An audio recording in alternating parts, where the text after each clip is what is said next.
INTE.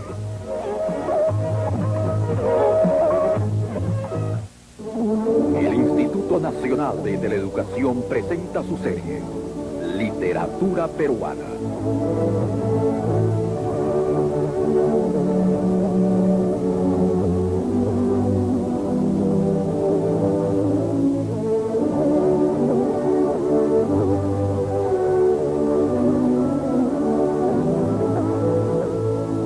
La vida de un escritor está llena de vicisitudes. Muchas veces sufre la falta de comprensión de sus contemporáneos, otras la tardanza en el reconocimiento de los valores de su obra, los golpes de la crítica, a veces circunstancial y apasionada, muchas otras la estrechez económica. En fin, no es el suyo un camino fácil. Muchos de esos problemas del escritor peruano están siendo abordados en esta serie de programas a cargo del doctor Luis Alberto Sánchez. Su profundo conocimiento de los temas, su prodigiosa memoria y la amenidad con que desarrolla estas charlas enriquecen a nuestra televisión poniéndola al servicio de la educación y la cultura. Hoy vamos a tratar en esta serie del Instituto Nacional de Teleeducación sobre González Prada y la insurrección nacional literaria, se entiende. En la vez pasada hablamos de los románticos, pero fundamentalmente de Palma. Se quedaron naturalmente al margen algunos poetas, entre ellos algunos muy notables como Luis Benjamín Cisneros y Clemente Altao. Pero centramos toda la explicación en torno a Palma, que fue la figura central literaria de ese tiempo. Llegó la guerra de 1879, cesó en sus actividades el club literario que presidía don Francisco García Calderón, que poco después resultó cautivo en Chile. Palma dice que se quemó en el incendio de Miraflores el original de su novela Los Marañones, y en buena cuenta hubo un verdadero colapso nacional. En 1884 se ratificó el Tratado de Ancón y en 1885 fue derribado el gobierno del general Iglesias, que había firmado la paz de Ancón. Y entonces surge nuevamente un movimiento hacia la libertad. En 1884 estaba funcionando penosamente nuevamente la Biblioteca Nacional con don Ricardo Palma de director. Se funda entonces un nuevo centro literario que se llama el Círculo Literario y el Ateneo de Lima cobra gran actividad. El Círculo Literario estaba presidido por Luis Márquez, hermano del poeta José Arnaldo, hombre agresivo, festivo también, que dirigía un periódico, La Sabatina, y tenía como vicepresidente a un novel escritor, Manuel González Prada, nacido en 1844. Prada había publicado versos en los periódicos y se había recluido mucho tiempo en una hacienda en donde había escrito también versos que ahora se han publicado. Aparece a la vida pública con dos discursos. El discurso del Ateneo, que fue un remesón a la conciencia nacional, aunque puso el énfasis en la literatura, y luego un discurso en el sepelio de Luis Márquez, que murió poco después dejando a González Prada como presidente del Círculo Literario, que quiso convertir, según él mismo lo dijo, en una avanzada de un partido radical del Perú. En 1886 comienza este movimiento y en 1888 se producen dos hechos, dos discursos de Prada. El discurso del Politeama, el 29 de julio de 1888 en el Teatro Politeama, que era muy grande, estaba en la calle El Sauce, y en octubre de 1888 su discurso en el Teatro Olimpo, que a duras penas pudo realizarse, que tuvo una tenaz oposición del gobierno porque criticaba el contrato Grace que en ese momento trataba el gobierno que aprobase en las cámaras. Prada presenta una nueva situación, una literatura al servicio de los ideales nacionales. Profesa un nacionalismo casi agresivo y sobre todo un nacionalismo integracionista. Exalta las virtudes del indio. Ahora sabemos que él había estado escribiendo poemas sobre los indios en unas baladas incaicas que yo publiqué por indicación de Alfredo, su hijo, el año de 1935 en Chile, y que debieran reeditarse rápidamente. Y exalta la labor del provinciano, ataca a Lima, ataca al clero, ataca a la España monárquica que representaba el virreinato y presenta una nueva actitud de juventud en el discurso del Politeama, que fue organizado para reunir fondos a iniciativa de los colegios privados de Lima para el rescate de Tacna y Arica en caso de que él se produjeran los 10 millones de que hablaba el Tratado de Ancón. Pronunció un discurso que el gobierno de Cáceres oyó sobresaltado en un palco, porque lo satirizaba y lo traería duramente, porque culpaba a todos los gobiernos anteriores del desastre de la guerra y porque finalmente, en un grito de levantamiento generacional, aunque él tenía 44 años en ese momento, pronunció las célebres palabras: los viejos a la tumba, los jóvenes a la obra. Estas palabras fueron explicadas por él casi enseguida a consecuencia de los ataques que recibió en algunos diarios, especialmente en El Comercio, diciendo que él hablaba de la juventud espiritual, de la juventud moral, de la juventud de conducta, porque sabía que había jóvenes de años que eran más viejos que los árboles más carcomidos de los bosques más lejanos. De suerte que fue un canto a la juventud espiritual y naturalmente también a la cronológica que debía aspirar a eso. En torno de él se reunieron muchos jóvenes universitarios que después han figurado largamente en política, por ejemplo Víctor Maurtua u Horacio Urteaga, por citar simplemente a los que se le vienen a las mientes, y gente radical y laica, porque como estaba contra la iglesia, porque el clero había sido cómplice de la actitud de los oligarcas o la plutócrata, se puso en contra de él. Y en el discurso del Olimpo hizo una vivisección de la literatura y atacó incidentalmente a Palma al calificar la tradición como un fruto agridulcete de la historia, una falsificación agridulcete de la historia. Esto abrió entre los dos hombres un tajo, porque Palma no perdonó esto nunca y Prada no hizo tampoco que se lo perdonaran. Y a pesar de que entre ambos había una distancia de 11 años de edad, pues prácticamente Palma resultó representando a una generación mayor y Prada a una generación menor que el mismo. A partir de entonces, Prada se convierte en el gonfalonero de la nueva actitud que buscaba la realidad peruana, el dolor de los peruanos, la sublevación frente a la injusticia, en la adoración de la juventud, en buena cuenta la cancelación de todo lo que significase alguna relación con los causantes, provocadores o simplemente atestiguadores del desastre de 1879. Y creó en 1891 un nuevo partido político que se llamó la Unión Nacional, que era el partido radical, como el radicalismo francés, que hablaba de la federación en el Perú, aunque aceptaba el gobierno unitario de momento, la separación de la Iglesia y el Estado, la revisión de las propiedades, etc. Era un partido realmente revolucionario. Prada se fue a Europa ese mismo año, urgido por un asunto familiar. Sus dos primeros hijos, el que había casado en el 87, nacieron y murieron. Y su esposa estaba nuevamente grávida. Y entonces, en un afán desesperado hogareño de salvar la vida del hijo que iba a nacer, acordaron que naciera fuera del Perú y que al mismo tiempo no fuera bautizado. En París nació en 1891, en octubre, Alfredo González Prada, gran escritor, por cierto, también. Prada publicó en París su primer libro, Páginas Libres, en 1894.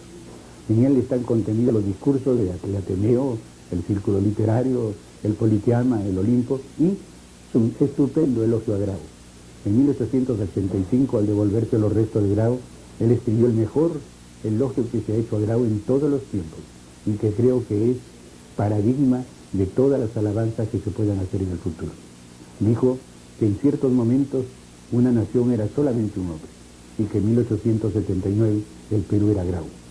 Pues con exaltación del racionalismo, del cientificismo, del anticlericalismo y del nacionalismo. El libro llegó a Lima en víspera de la revolución de Piero de 1895.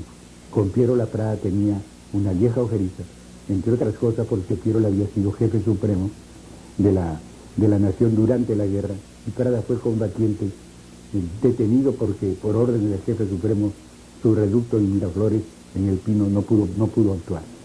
Y eso le creó un serio trauma psíquico. Llega al Perú en 1898 y organiza un frente de trabajadores manuales e intelectuales. Es la anticipación de los frentes de manuales e intelectuales de 30 años después. Y se dedicó a una prédica del anarquismo. Había abrazado el anarquismo en Barcelona y creó una agrupación anarquista con obreros, con estudiantes sobre todo. Era realmente un movimiento juvenil. En 1901, su esposa y su hijo le dieron una sorpresa el 6 de enero. Le entregaron como regalo de santo un libro de versos maravilloso. Se titula Minúscula. Fue una edición de 100 ejemplares, ha sido reeditado muchas veces, y en él están las nuevas formas literarias que creaba Prada. Por ejemplo, él adoptó de literaturas extranjeras estrofas como la Spencerina, como el triolet, como el rondel, como el aude, la villanela, el cuarteto persa, una serie de estrofas con las cuales jugaba armoniosa y exitosamente la literatura peruana. Quiero recordar, por ejemplo, uno de los más famosos trioles de él, que dice así: para verme con los muertos ya no voy al camposanto. Corazones hay tan abiertos, almas hay que lleven tanto. Para verme con los muertos ya no voy al camposanto. Busco plazas, no desiertos, para verme con los muertos. Para verme con los muertos ya no voy al camposanto. O el otro, un lauren que dice que los bienes y las glorias de la vida o nunca vienen o no llegan tarde. Y tantos otros versos, entre otras cosas, un famoso soneto al amor que era de 1869, que termina con dos versos incomparables. Si eres vida, ¿por qué me das la muerte? Si eres muerte, ¿por qué me das la vida? Prada era realmente un poeta muy sensitivo y tomaba formas nuevas en esos momentos en que se había inaugurado el modernismo. Por eso don Federico Dionís, en su estupenda antología de la poesía española hispanoamericana moderna, que se publicó en 1934, coloca a Prada el primero de todos como el primer precursor del modernismo. Antes que Julián del Casal, antes que José Martí, antes que Salvador Díaz Mirón, precediendo a Rubén Darío. Y realmente Prada fue un exquisito artista a quien la vida nacional lo obligó a torcer su camino estético para convertirse en un apóstol social. El tercer libro de Prada es en 1908, cuando ya se ha apartado él mismo de la Unión Nacional. Se llama Horas de Lucha, y probablemente es el libro más duro, más combativo que se ha publicado en el Perú sobre nuestros vicios y algunas de nuestras virtudes. Su trabajo sobre nuestros periodistas, o nuestros ventrales, o nuestros licenciados Villera, o nuestros indios, son sencillamente magistrales. En este último, nuestros indios, siento una teoría que hoy día es de todos, pero que entonces era una novedad en 1904. Dice que el indio no es una raza biológica, que el indio es una raza social, porque cuando un indio se vuelve rico se blanquea, y se vuelve blanco y es admitido en cualquier club aristocrático, y cuando un blanco se empobrece se india, no lo admiten en ningún lado como los indios. Esta concepción social de la raza indígena es el comienzo de una reivindicación indígena que hasta ahora dura y se acrecienta. Prada publicó el año 11 Exóticas, que es un libro realmente delicioso, del cual surge José María Iguren, sobre todo del poema Los caballos blancos. José María Iguren así lo reconocía, lo mismo que Valdelomar y que el propio Vallejo, porque ahí están una serie de ritmos, de formas métricas y estróficas que no eran comunes en castellano. Realmente Prada era muy exigente con su prosa. Fue nombrado director de la Biblioteca Nacional en lugar de Palma el año 2. Ahí tuvo una polémica con Palma, a mi juicio, de la que mejor es no acordarse. Y luego renunció a la biblioteca cuando, por un golpe de Estado, el coronel Benavides se hizo presidente provisorio.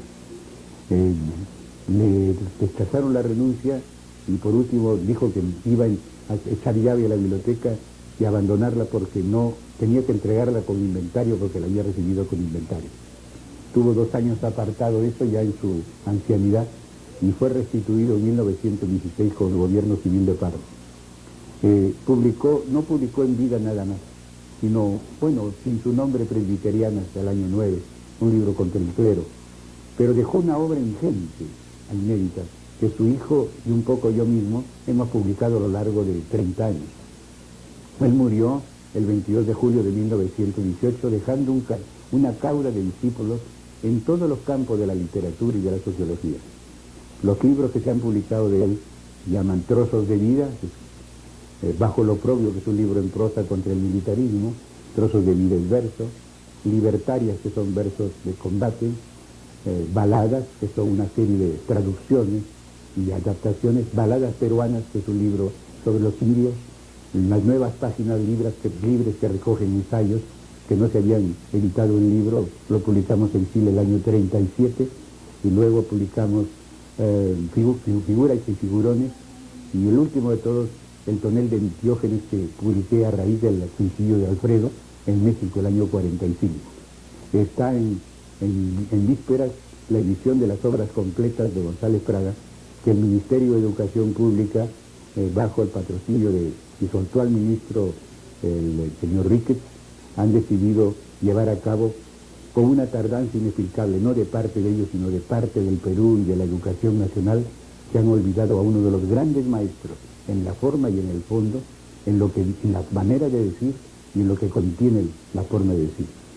Prada dejó muchísimos discípulos, y todos ellos fueron formando grupos. Por ejemplo, la generación del 86, como la llama Manuel Moncloa y Covarrubias, en un libro así titulado, forma parte de ella Manuel Moncloa, que fue novelista, autor teatral y de un diccionario teatral del Perú, don Germán Leguí Martínez, que fuera después el primer ministro y que fue poeta, y escribió una tragedia indígena llamada El Mancaypuito, que además una historia de Arequipa en 2 tomos, solamente han publicado 2 tomos, una historia de la emancipación que se ha publicado en 7 tomos, los poetas de Tacna, Víctor Mantilla, Barreto, que eran González Pradianos por excelencia, algunos panfletistas, y doña Clorinda Mato de Turno, que podríamos decir que es una especie de hija espiritual de Prada. Doña Clorinda era cusqueña, se había casado con un señor inglés, Turner, y había sido dueña de una hacienda en Cusco. Ella examinó la vida indígena y escribió el año 89 una novela titulada Ave sin nido, dedicada a Prada. Esa novela fue prohibida por la Iglesia. Doña Clorinda sufrió persecuciones y poco más tarde, ya al 90 y tantos, tuvo que emigrar a Argentina, de donde no volvió y en donde murió en 1909. Hay una escuela en Buenos Aires que se llama la Escuela Clorinda Mato de Turno. Quisiéramos tener una en el Perú con el mismo nombre. Doña Clorinda además escribió novelas como Herencia y otras más.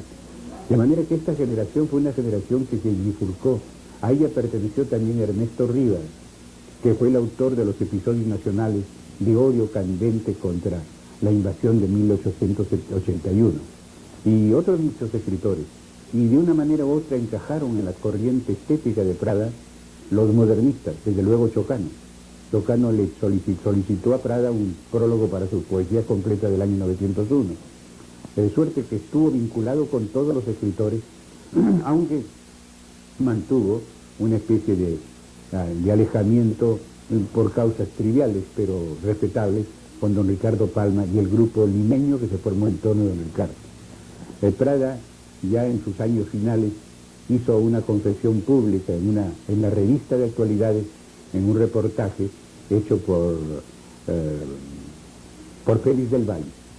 Reportaje en el cual llega a decir que cuando le pregunta a Valle si él creía en Dios, le dice con cierto titubeo, bueno, le dijo, a veces creo, a veces no creo, pero generalmente no creo. Que es una confesión un poco más de anticlericalismo que de ateísmo. Por ese ateísmo fue muy combatido por los sectores conservadores del Perú, que ahora reconocen su altura moral y su conducta impecable. Me he permitido escribir sobre él, don Manuel, allá por 1930, libro que ha sido reeditado ahora por Universo, y también otro libro de recolección de todos los documentos sobre los Prada, que me parece que vale la pena tener en cuenta alguna vez para estudiar esta época. Después en la ceja misma de esta época, llega 1911, 1912, se clava una generación que sigue a Prada y una generación que lo niega, la misma generación. El sector que lo niega en mucha parte, aunque no toda, está formado por lo que yo he llamado los arialistas, Ribagüero, los dos García Calderón, Lavalle, Sazone, Lora, Barrera. Pero, sin embargo, hay que recordar que José de la Ribagüero, en la primera edición de su Carácter de la literatura del Perú independiente, tesis de bachiller de 1905, hace un largo estudio de Prada, y por cierto con mucho elogio. Dice: don Miguel de Unamuno, al reseñar la obra del Ribagüero, escribió un largo ensayo, todo él lleno de admiración sobre González Prada. Y por cierto que Unamuno fue uno de los pocos que recibió un ejemplar de minúsculas de la primera edición de los 100 ejemplares de 1901. En la próxima vamos a hablar de Chocano y la generación modernista que se desprende de esta, con lo cual llegaremos casi a la víspera del final de este curso. El Instituto Nacional de Teleeducación presentó su serie Literatura Peruana, con la brillante exposición del doctor Luis Alberto Sánchez.